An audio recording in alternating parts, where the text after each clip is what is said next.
Ahora, ex embajadora de Polonia en México, Beata Woźna. Gracias por estar con nosotros, profesora de Relaciones Internacionales del TEC de Monterrey. Como siempre, un placer saludarla y le agradecemos estos minutos para la auditoría de Mega Noticias.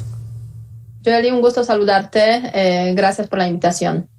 Está con nosotros Paco Ramírez en esta transmisión, en esta cobertura especial. Vamos a estar a la espera de este mensaje que pueda otorgar el canciller mexicano Marcelo Ebrard tras la reunión trilateral que se ha llevado a cabo esta tarde en la capital estadounidense. ¿Cuál es la expectativa con la que usted parte de esta reunión? Mira, pues estamos a punto de escuchar efectivamente el mensaje del canciller, que va a ser una especie de resumen de lo que ocurrió durante todo el día.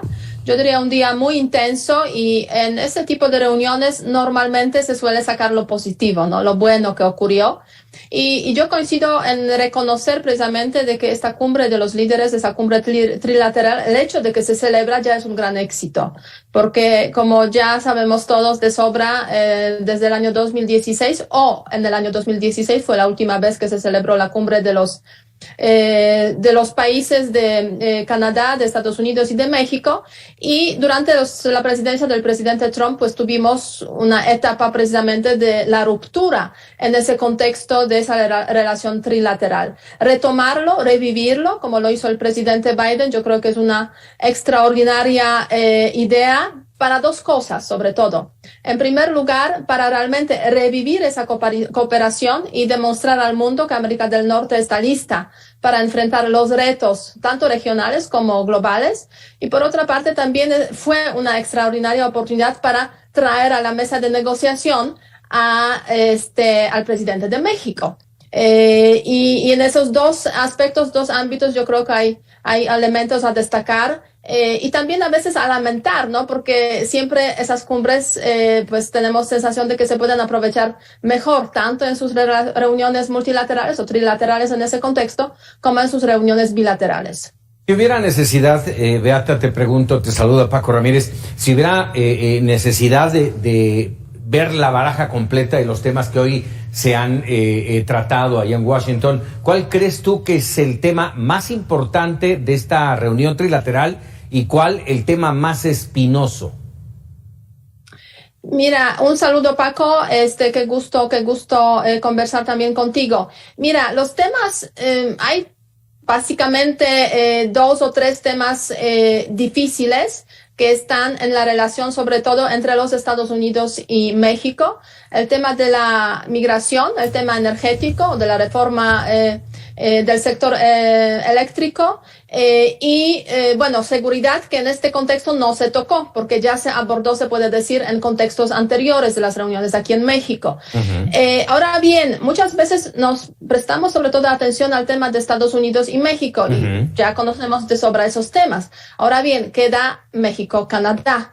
Y es una reunión a la cual se prestó realmente poca atención, me parece, y es un error no prestar más atención a esa reunión de México y Canadá. ¿Por qué? Porque ahí está también un gran problema de relación. Recordemos que Canadá es el 7º socio comercial de México, es también el 9º inversionista extranjero aquí en México, es un país importante, sus empresarios, sobre todo en el sector minero. 1 millón de canadienses cada año, antes de la pandemia, llegaban a México como turistas o para hacer negocios. Ahora bien, ¿de qué se habló en esa reunión? De las experiencias que tienen los dos países en la reconciliación con los pueblos indígenas y sobre el plan del presidente mexicano para eliminar la pobreza mundial.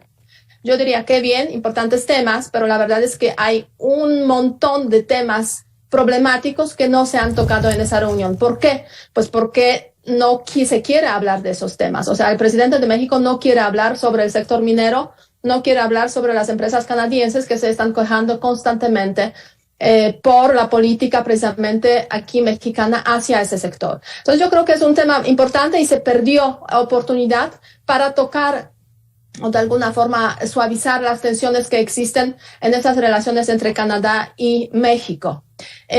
Ahora bien, si hablamos ya de la reunión trilateral, pues como dije, importante señal para el mundo, porque pues todo el mundo está observando pues ese relanzamiento de la idea de la integración, de la cooperación en el contexto de América del Norte, pero nos faltó la declaración final. Yo creo que sí, es un problema la ausencia de la declaración final en la cual pues se puede decir, encerrar pues todas las decisiones más importantes que se han tomado en esta cumbre. Me da la sensación que fue una cumbre más bien de pues a ver, reencontrémonos ahora y ojalá podamos conocernos un poco mejor. En este contexto, pues el presidente de México, pues fue su primera reunión presencial con el presidente estadounidense, también un año de la nueva administración, y el primer ministro Justin Trudeau, que acaba de tener sus elecciones también en Canadá.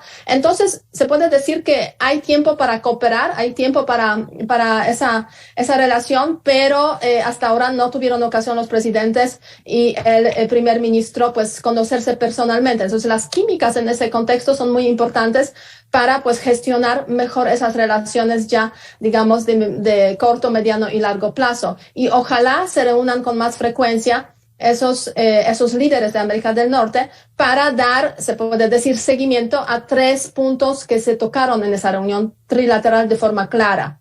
El tema migratorio a nivel regional, el tema de cambio climático a raíz precisamente de competitividad regional y el tema de la pandemia, ¿no? Soluciones comunes también en ese contexto y en esos contextos. Más todo lo que se habló y no se habló en las reuniones bilaterales que sirven pues para desahogar temas importantes como en el caso de México y Estados Unidos, como dije, el tema energético. Sí. Hasta qué punto se tocó no lo sabemos bien, lo sabremos seguramente en los próximos días. Embajadora, quisiera cambiar un poco el enfoque para tratar de leer cuál puede ser la respuesta. Partiendo de las elecciones próximas en Estados Unidos, en realidad, Estados Unidos requiere a México para contener la ola migratoria y en ese sentido podría haber espacio para que el gobierno estadounidense financie los programas mexicanos en Centroamérica. Y por otro lado, si me lo permite, cuando el presidente Joe Biden habla de que tienen similitudes respecto a la visión de las democracias en el país, le está tirando un dardo venenoso al presidente López Obrador, porque también ese puede ser el contexto que puede jugar Joe Biden para sus próximas elecciones.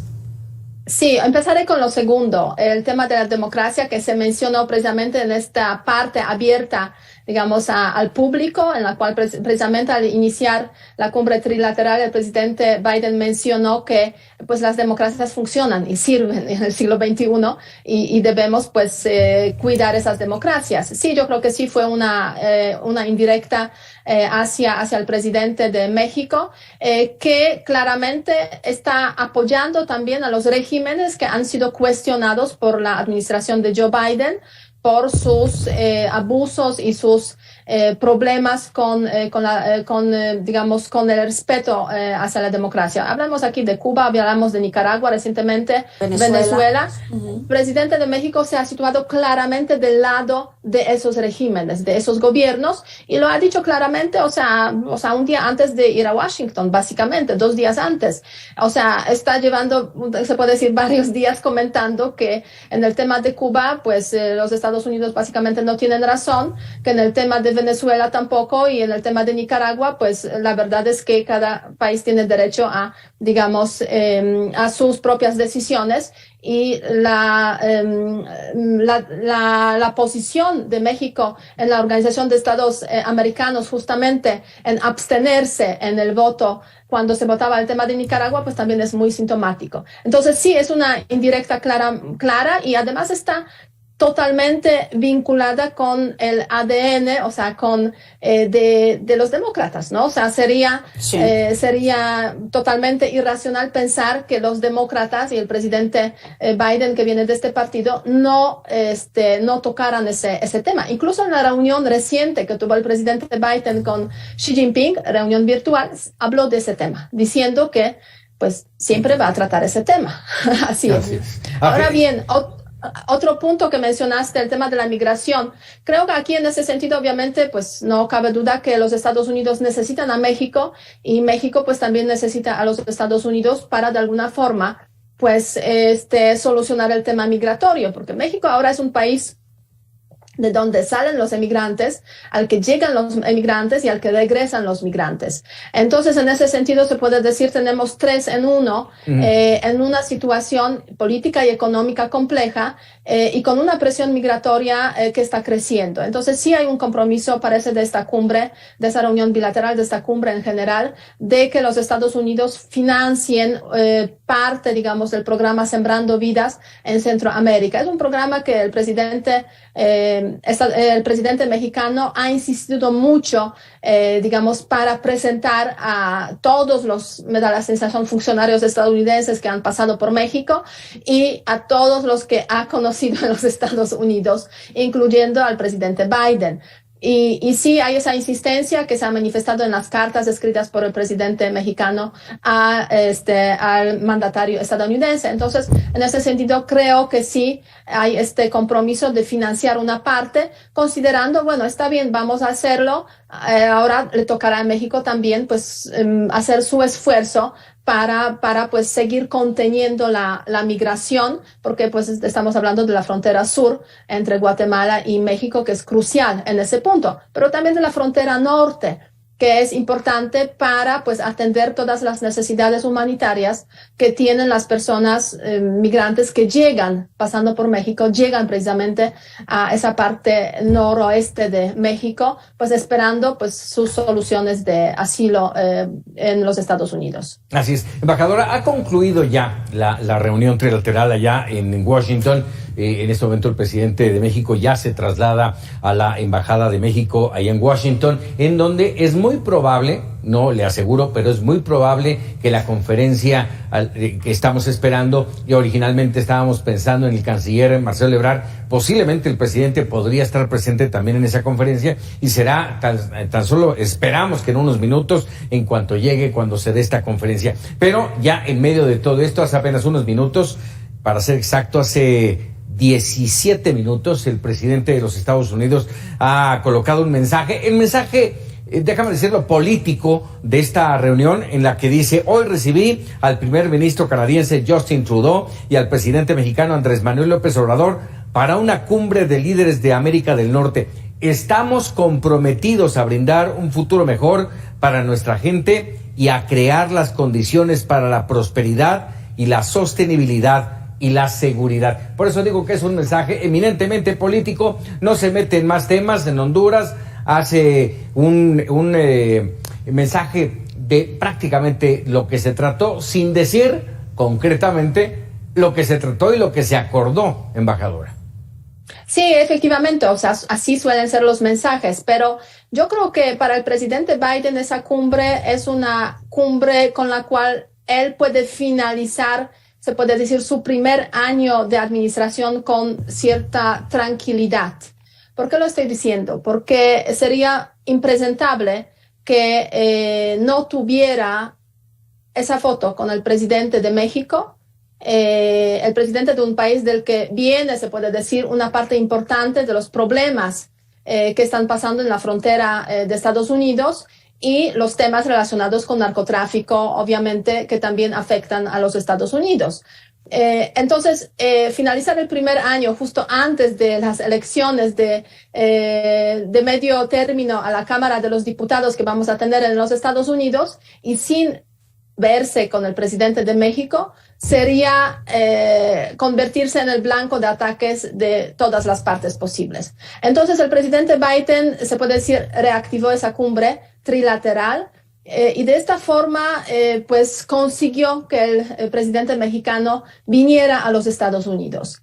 Y este formato permitió precisamente eso. Mientras que, si recordamos lo que decía hace pocas semanas, pocos meses incluso, y pocas semanas, el presidente de México decía lo siguiente: yo envié la invitación al presidente Biden y espero que el presidente Biden venga a México para visitarme. Lo cual, desde el punto de vista protocolario, se puede decir es cierto. El presidente mexicano hace apenas un año y poco estuvo en los Estados Unidos visitando al presidente Trump, y ahora le tocaría a la parte estadounidense pues regresar a la visita. Pero sabemos muy bien que Biden no vendría primero a México. Entonces, por eso el tema de la reactivación de la cumbre trilateral, en la cual se puede decir se se matan dos pájaros de un tiro. Por una parte, dar una señal a China y al mundo de que aquí estamos en Norteamérica, y por otra parte, traer al presidente de México a los Estados Unidos para negociar y para pues completar, se puede decir, este año complejo, primer año de la administración de Joe Biden. Y con eso es como una especie de, se puede decir, una especie de pues cierre pues muy bueno de una actividad internacional muy intensa y una especie de maratón internacional que justamente en estos 2 últimos meses tuvo el presidente Biden participando en cumbres G7, G20, COP26, varias reuniones, digamos, con líderes europeos, cumbre virtual con el presidente de China, Xi. Hace tiempo incluso se reunió con el presidente de Rusia. ¿Y quién le faltaba? El vecino. O sea, sería inaceptable no reunirse con el vecino en este primer año. Y ahí lo tiene, digamos, lo que necesitaba Biden para completar ese recorrido internacional que hizo en este primer año. Ahora, en estos puntos clave que estaban sobre la mesa también estaba el punto de que México iba a solicitar al gobierno de los Estados Unidos que reconociera las vacunas china y rusa, particularmente con el argumento de que la Organización Mundial de la Salud ya los había reconocido como una manera de afrontar la pandemia y que tuviéramos todos un acceso universal a las vacunas. ¿Puede haber algún resultado a favor de esta petición del gobierno mexicano? Mira, yo creo que en los Estados Unidos se van a reconocer esas vacunas siempre y cuando va a haber reconocimiento de la Organización Mundial de Salud. Este reconocimiento aún queda pendiente.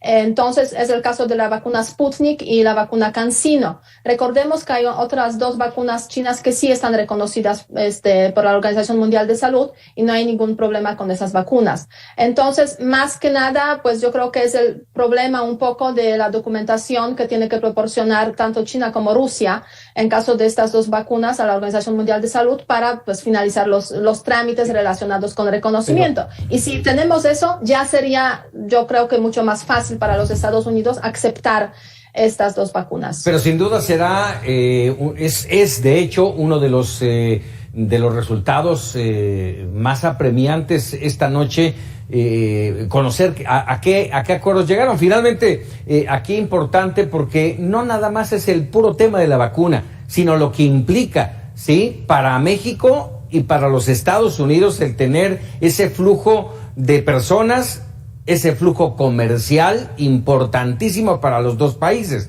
y evidentemente presionar a estos dos laboratorios, chino y ruso, a que presenten, a que terminen la documentación de la fase 3 para abrir esa posibilidad. Importante sin duda lo que hoy en la noche pueda abordarse en este tema.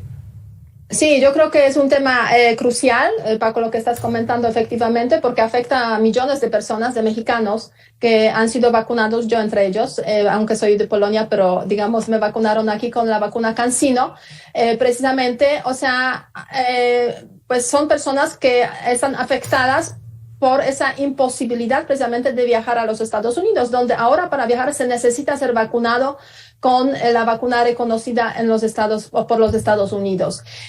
¿Cómo se soluciona ese problema?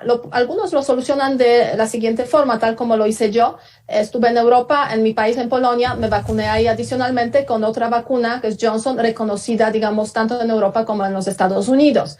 Pero gran mayoría, obviamente, de las personas no tienen esa posibilidad.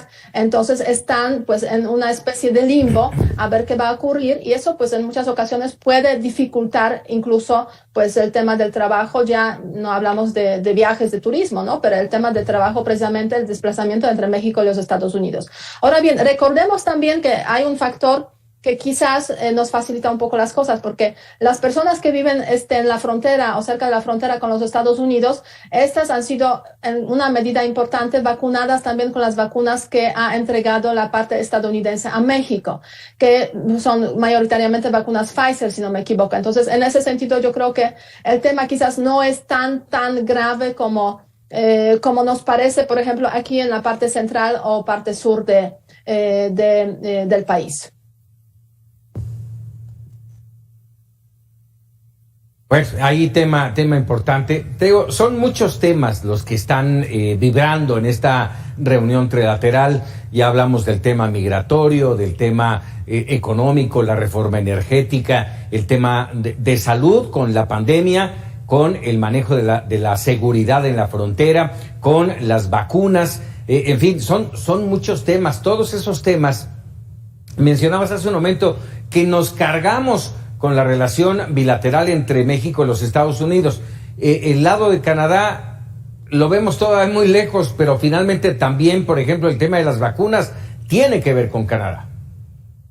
Sí, o sea, no cabe duda que pues es sobre todo que entre Canadá y México, por ejemplo, no hay visas desde hace algún tiempo, algunos años. Uh-huh. Hay que reconocerlo también a los canadienses, por eso quizás aún más duele que en este caso México prestó tan poca atención a Canadá, porque sí es el país que efectivamente ha hecho mucho para pues eliminar las visas para la parte mexicana.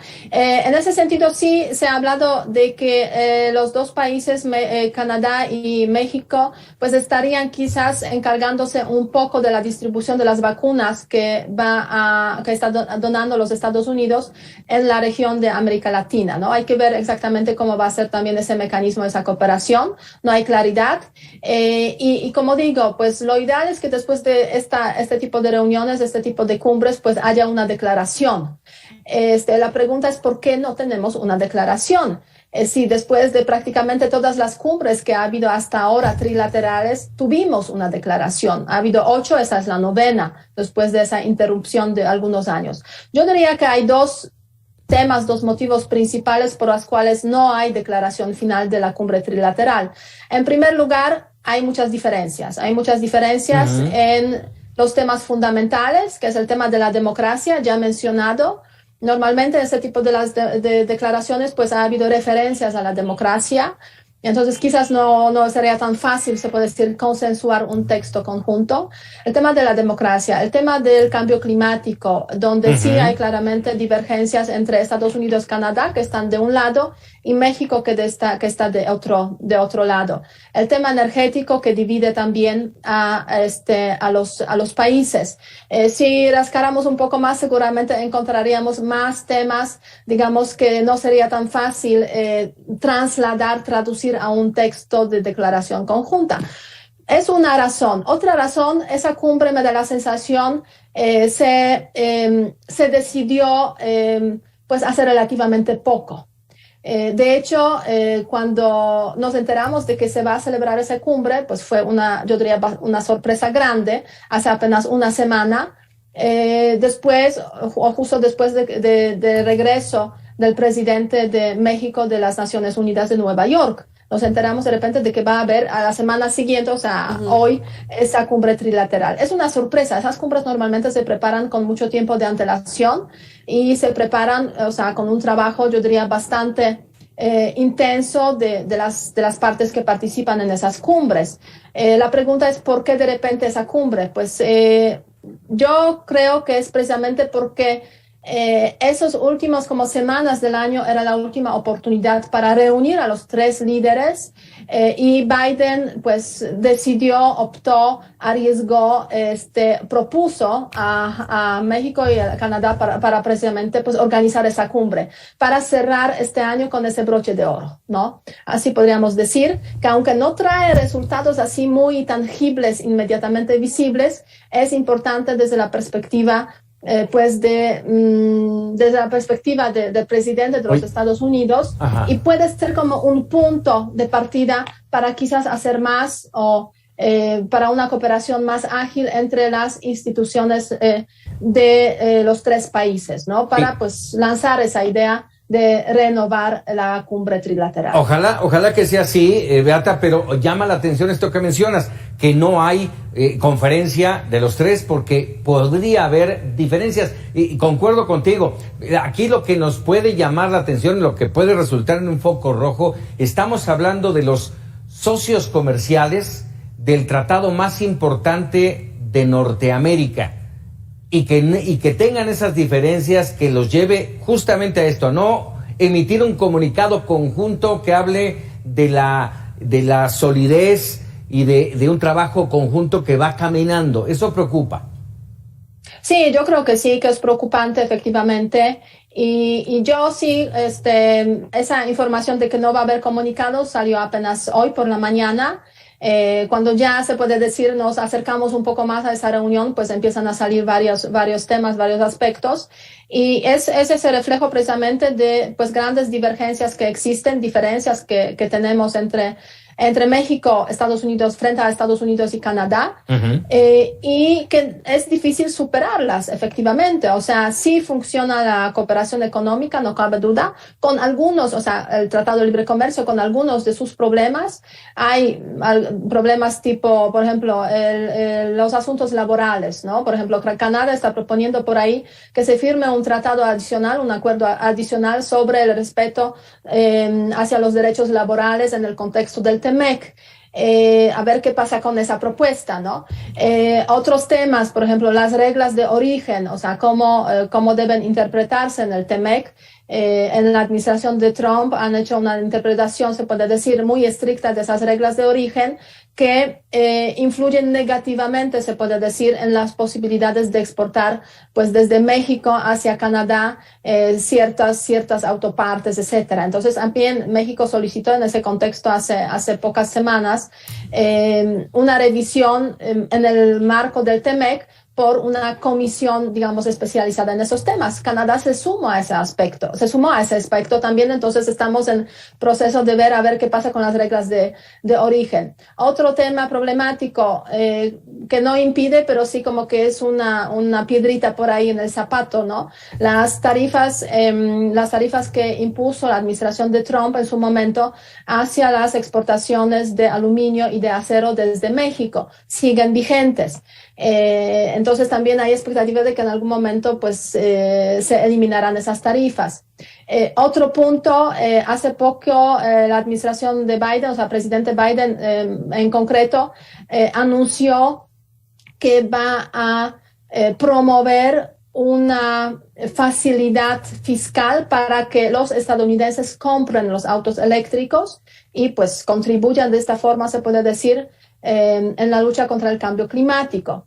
Esa facilidad fiscal significaría $12,500 para cada uno que compre auto eléctrico, pero con una condición adicional, que después de 5 años compre un nuevo auto eléctrico, pero ya elaborado en los Estados Unidos. No, entonces, compra los estadounidenses también un intento de Joe Biden, pues, de fortalecer la economía estadounidense, que no gusta mucho ni a Canadá ni a México, porque significa precisamente que una parte de la producción se podría trasladar incluso a los Estados Unidos. Eso es lo que quiso hacer básicamente el presidente Trump en su momento, con una política pues mucho más, se puede decir, vulgar y mucho más fea, atacando directamente pues tanto a Canadá como sobre todo a México. Entonces, como digo, una relación comercial que está bien, pero que también tiene sus problemas internos en algunos puntos más específicos, pero que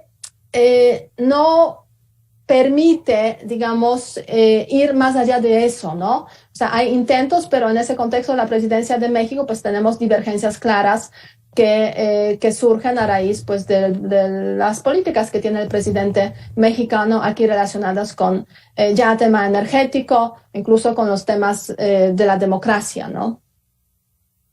En este sentido, me gustaría abundar un poquito. El tratado comercial se firma entre estados más allá de presidentes, más allá de el que lo haya firmado. Con este cambio de reglas que quiere o que está impulsando el presidente López Obrador, en realidad, ¿qué tanto riesgo corre el tratado comercial o cuáles son esos puntos que sí podrían ser un agravante en el sector económico para México?